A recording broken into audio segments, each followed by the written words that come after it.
My twin tears, Bear Grylls. Chapter 3. During the first few years of my life, all school holidays were spent at Portobello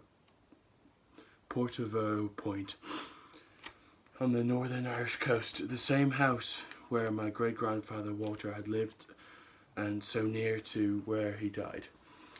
I loved that place, the wind off the sea and the smell of salt water penetrated every corner of the house.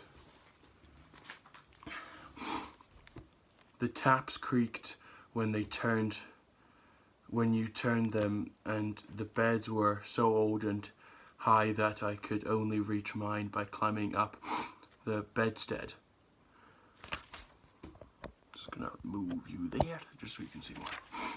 I remember the smell of the old Yamaha outboard engine in our ancient wooden boat that my father would carry down to the shore to take us out in on calm days. I remember walking through the woods with bluebells in full bloom.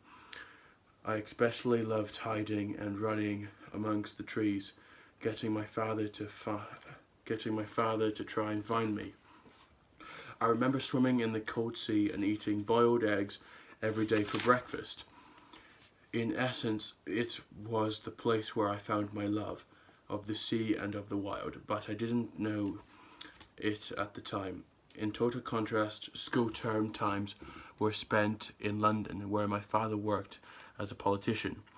I remember those times as being quite lonely for me. Dad was working very hard and often late into evenings, and Mom, as his assistant, worked beside him.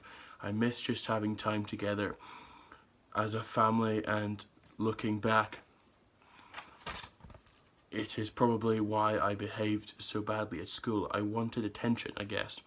My mother used to lock me away in my bedroom for troublemaking, but she would then get concerned that I might run out of oxygen. So she got a carpenter to make some air holes in the door. They say that necessity is the mother of all invention, and I soon worked out that I could undo the latch through the air holes with a bent over coat hanger and escape.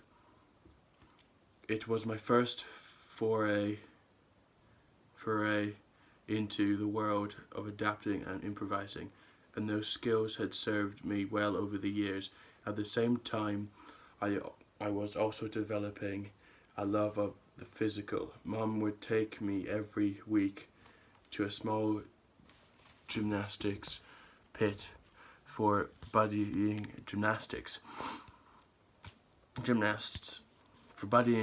gymnasts, run by the unforgettable Mr. Sturgis. The classes were held in a dusty old double garage behind a block of flats in Westminster, and Mr. Sturgis ran the classes with iron ex-military discipline. We each had spots on the floor denoting where we should stand rigidly to attention, awaiting our next task. And he pushed us hard. It felt like Mr. Sturgis had forgotten that we were only age 6, but as kids we loved it.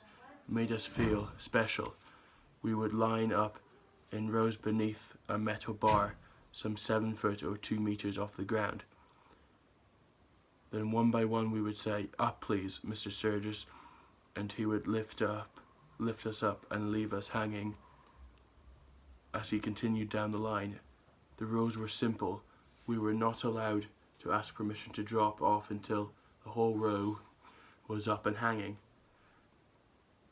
And even then you had to request, "Down please, Mr. Sturgis." Off you buckled and dropped off prematurely. You were sent back in shame to your spot. I loved these sessions and took great pride in determining. Are you reading your book? Okay. So I thought you were reading your autobiography. Love you too, Daniel. That's fine. Sorry guys about that. I loved these sessions and took great pride in determining to be the last man hanging. Mum would say that she couldn't bear to watch as my little skinny boy hung there, my face purple and concentrated in blind determination to stick it out until the bitter end. One by one the other boys would drop off the bar and I would be left hanging there, battling to endure until the point where even Mr. Sturgis would decide it was time to call it.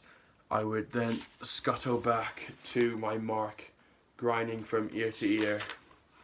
"Down please, Mr. Sturgis," became a family phrase for us. As an example of hard physical exercise, strict discipline, and foolhardy determination, all of which would serve me well in later military days. So my training was pretty well rounded, climbing, hanging, especially escaping. I loved it all. It's the end of the chapter. See you tomorrow.